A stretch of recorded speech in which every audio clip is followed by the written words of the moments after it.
وأدخلنا دارك دار السلام تبارك ربنا وتعاليك يا ذا الجلال والإكرام رب العالمين আল্লাহ আজকে এই আমাদের মকবরী জামে মসজিদের বার্ষিক ওয়াজ দুয়ার মাহফিলের শুরুতে রব্বুল আলামিন আপনার কালামুল্লাহ শরীফ থেকে সূরা ফাতিহা পাঠ করেছি, ইখলাস পাঠ করেছি, আপনার রাসূলের শানে দুরূদ শরীফ পাঠ করেছি। আল্লাহ আমাদের এলাকাবাসী, আল্লাহ অনেকের দাদা, অনেকের দাদি, অনেকের নানা, অনেকের নানি, আত্মীয় স্বজন বংশের মানুষ আল্লাহ অনেকে কবরস্থানের মধ্যে শুয়ে আছে, মসজিদের পশ্চিম পাশে আল্লাহ আমাদের মকবর স্কুলের পাশে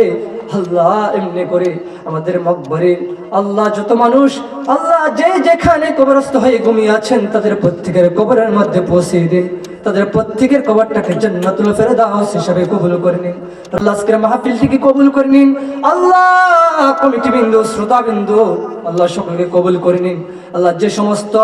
আল্লাহ বক্তারা এখানে আসবে আল্লাহ কোরআন এবং হাদিসের আলোচনা করবে, তাদের মুখ দিয়ে তাদের জবান দিয়ে সুন্দর করে আল্লাহ কোরআন হাদিসের আলোচনা বের করে দিয়েন। আল্লাহুম্মা উসুরনা ফাইন্নাকা খায়রুন নাসিরিন واحفظنا وارزقنا وارحمنا فإنك خير الرازقين سبحان ربك رب العزة عما يصفون وسلام على المرسلين والحمد لله رب العالمين واجعل آخر كلامنا عند الموت لا